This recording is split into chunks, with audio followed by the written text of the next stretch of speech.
नमस्कार। सितंबर का महीना वृश्चिक राशि वाले सभी लोगों के लिए कैसा रहने वाला है? यह राशिफल चंद्र राशि पर आधारित है। वीडियो के अंत में मैं आपसे कुछ उपाय शेयर करने वाली हूँ। तो सितंबर का महीना वृश्चिक राशि वाले सभी लोगों के लिए क्या कुछ लेकर आया है? महीने की शुरुआत में ही राहु चतुर्थ भाव में और केतु दशम भाव में, शनि पंचम भाव में, बृहस्पति अष्टम में विराजमान रहेंगे। सूर्य और बुध महीने की शुरुआत में दशम भाव में केतु के साथ रहेंगे और वहीं पे मंगल एकादश भाव में रहेंगे। महीने के पूर्वार्ध में आपके अच्छा ही सब कुछ कार्य क्षेत्र में अच्छा ही स्थितियां दिखाई दे रही है, लेकिन हाँ, उत्तरार्ध में कुछ चुनौतियां अवश्य ही आ सकती है। उनके लिए आपको सावधानी रखना पड़ेगी, क्योंकि करियर की दृष्टि से देखें तो महीना ठीक ठाक ही रहेगा। सूर्य और बुध क्योंकि दशम भाव में है, लेकिन केतु के साथ होने से आप अपने हर काम में कुछ न कुछ विघ्न देखेंगे, या आपका अपने काम में अच्छा खासा चल रहा होगा, उसके बावजूद भी आप अपने काम में थोड़ा सा डिरेल हो जाएंगे या उसमें आपका मन नहीं लगेगा। हालांकि आपका जो एडमिनिस्ट्रेशन है, लीडरशिप क्वालिटी है, वो बहुत अच्छी रहेगी और लोग उसको अप्रिशिएट भी करेंगे। आपके सीनियर्स के साथ भी आपके संबंध बहुत अच्छे रहेंगे। वहीं पे दशम भाव के स्वामी सूर्य का स्वयं दशम भाव में ही होना आपको अच्छी पद की प्राप्ति भी करवा सकता है, यानी कि आपको प्रमोशन ट्रांसफ़र हो सकता है। लेकिन इसके साथ ही आपको कोई ऐसा प्रोजेक्ट या ऐसी कोई चीज़ भी मिल सकती है जिसके लिए आप बहुत दिनों से इंतज़ार कर रहे थे। लेकिन इस पूरे ही महीने आपको अपने अहंकार पर बहुत नियंत्रण करना होगा, वाणी पर नियंत्रण रखना होगा। आप किसी से भी कुछ भी ऐसा ना बोले, किसी को भी हर्ट ना करें, क्योंकि छठे भाव के स्वामी मंगल महीने की शुरुआत में तो 11वें भाव में रहेंगे, लेकिन 13 से ही वो 12वें भाव में चले जाएंगे। तो सीनियर्स का तो आपको अच्छा सपोर्ट मिलेगा, लेकिन फिर भी आपको अपने संबंध अपने कलीग्स से, विशेषकर जो आपके नीचे कार्य करते हैं, उनसे ज़्यादा बेहतर बनाने पड़ेंगे। अगर व्यापारी वर्ग की बात करें तो कार्य क्षेत्र में बहुत भागदौड़ रहने वाली है। व्यवसाय में हालांकि वृद्धि होती दिखाई दे रही है और इसी के लिए आपको ट्रैवल भी करना पड़ेंगे, लेकिन फिर भी कार्य की दृष्टि से अच्छा समय है। आर्थिक स्थिति को देखा जाए तो अच्छा समय दिखाई दे रहा है, क्योंकि महीने की शुरुआत में ही मंगल स्वयं एकादश भाव में, जो आपके राशि स्वामी हैं, रहने वाले हैं, और शनि महाराज भी पंचम भाव में। तो एक समसप्तक योग बन रहा है शनि मंगल का। ये तो आय के मामलों में आपको एक से अधिक आय के स्रोत बन सकते हैं और उनसे आपकी आर्थिक स्थिति बेहतर होगी। आमदनी आपकी दिन प्रतिदिन बढ़ेगी और धन की कोई कमी आपको कभी भी पूरे समय में नहीं महसूस होगी। वहीं पे आमदनी में 13 तारीख के बाद कुछ कमी और खर्च में तेज़ी आ जाएगी, लेकिन 15 को बुध एकादश में आएंगे तो फिर से आमदनी अच्छी बढ़ती हुई दिखाई देगी। विशेषकर जो लोग शेयर मार्केट में हैं, उनको अपने ही निवेश से अच्छा फ़ायदा और धन प्राप्त होने के योग दिखाई दे रहे हैं। तो कुल मिलाकर वृश्चिक राशि वाले सभी लोगों के लिए आर्थिक स्थिति मजबूत ही रहने वाली है।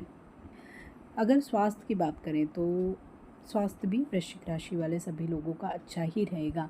मंगल और शनि का प्रभाव तथा दशम पर सूर्य बुध और केतु राहु का प्रभाव होने से कुछ जो आपकी एग्जिस्टिंग जो प्रॉब्लम्स चल रही हैं, उन पर आपको ज़रूर ध्यान देना पड़ेगा। और विशेषकर जो चेस्ट के एरिया में आर्गन्स हैं, जैसे कि हार्ट है, लंग्स हैं, महिलाओं के ब्रेस्ट है, वहाँ पर आपको ध्यान देना होगा।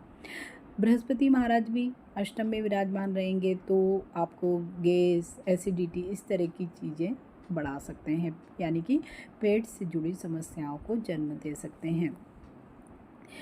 अगर आपको पहले से ही किसी प्रकार की कोई स्किन की एलर्जी या कोई इशू चल रहा है, तो आप उसको थोड़ा सा ज़्यादा टेक केयर करें।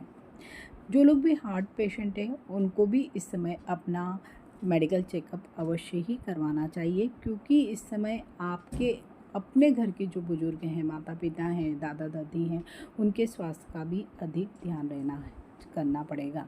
वहीं पे मंगल के चलते आपको किसी भी प्रकार की वाहन दुर्घटना से अपने आप को बचाना है। चोट कुछ छोटी मोटी चोट है, चोरी है, आगजनी है, इस तरह की घटनाओं से भी अपने आप को बचाना है। यहीं पे मंगल की वजह से कई बार डार्क वाइट जैसी स्थितियाँ भी आती है, तो आप उससे भी सावधान रहें। प्रेम व वैवाहिक संबंधों की बात करें तो महीने की शुरुआत थोड़ी सी कमज़ोर रहने वाली है, क्योंकि शनि देव पूरे महीने पंचम में रहेंगे और एकादश में, मतलब सामने ही है मंगल। दोनों ही प्रेम प्यार पर बिल्कुल भी भरोसा नहीं करने वाले स्टार हैं। तो ऐसे में क्या होगा, आपके प्रेम संबंधों में कुछ न कुछ आर्गुमेंट हो सकते हैं, गुस्सा हो सकता है, बोलचाल बंद हो सकती है, मीन्स इस तरीके की चीज़ें हो सकती है और उससे आपके संबंध बिगड़ सकते हैं। हालांकि जब शुक्र वापस अपने स्थान को परिवर्तन करेंगे 15 के बाद, आपके बीच के जो भी प्रेम संबंध हैं वो शनि शनि ठीक होंगे। लेकिन फिर भी प्रेम वाले जो संबंध है वो, क्योंकि शनि मंगल की समसप्तक दृष्टि के कारण थोड़े से तनावपूर्ण ही रहने वाले हैं। वहीं पे सप्तम के जो स्वामी है शुक्र, महीने की शुरुआत में तो नवम भाव में रहेंगे, तो वैवाहिक संबंधों में अच्छा ही समय दिखाई देता है। आप घूमने जा सकते हैं, कोई पिकनिक या लंबी यात्रा पर भी जा सकते हैं। वहीं पे मंगल जब 13 को द्वादश भाव में आ जाएंगे तो आपके जो भी सेक्सुअल रिलेशंस है उसमें कुछ समस्याएं आ सकती है। और अगर आपके पार्टनर भी कामकाजी, तो हो सकता है कि उनको इतना समय आपके लिए नहीं मिले, तो आपको कुछ न कुछ इश्यूज़ अपनी फैमिली लाइफ में आ सकते हैं। अगर पारिवारिक संबंधों की बात करें तो परिवार के अन्य लोगों के साथ भी अच्छा ही संबंध रहेगा। हालांकि पिता के साथ आपके संबंध थोड़े से तनावपूर्ण रह सकते हैं, उनका स्वास्थ्य भी थोड़ा सा कमज़ोर रह सकता है, क्योंकि राहु और केतु के प्रभाव से बीच बीच में कुछ चैलेंजेस आ सकते हैं। तो आपको बैलेंस बनाकर ही चलना पड़ेगा पूरे परिवार के मध्य में। जब बुध और सूर्य एकादश भाव में आएंगे तो हो सकता है कि इस समय में परिवार में कोई खुशखबरी आए। अगर कोई भी एक्सपेक्ट कर रहा है, कोई डिलीवरी डेट है, तो ये वाला महीना उनके लिए बहुत ही अच्छा होगा। ससुराल से भी आपके संबंध अच्छे रहेंगे। तो कुल मिलाकर अच्छा ही परिवार के साथ आपके रिश्ते का संबंध दिखाई दे रहा है। भाई बहनों के साथ भी आपका सहयोगात्मक रिश्ता रहेगा। तो वृश्चिक राशि वाले सभी लोगों को क्या उपाय करना चाहिए? मंगल का जो बीज मंत्र है, ओम क्राम क्रीम क्रोम स भौमाय नमः, इस मंत्र का जाप करना चाहिए। शनिवार के दिन काले तिलों का दान करना चाहिए और वहीं पे सोमवार के दिन रुद्राभिषेक भी संपन्न करना चाहिए। इसके अलावा मंगल के जो अन्य उपाय में कि हनुमान चालीसा का पाठ आप सब लोगों को नित्य करना चाहिए। तो वृश्चिक राशि वाले सभी लोगों के लिए सितंबर का महीना अच्छा रहे, ऐसी ही शुभकामनाएं। अगर वीडियो अच्छा लगता है तो इसे लाइक कीजिए, शेयर कीजिए, मेरे इस चैनल को सब्सक्राइब कीजिए। मिलते हैं एक नए वीडियो में। टिल देन, नमस्कार।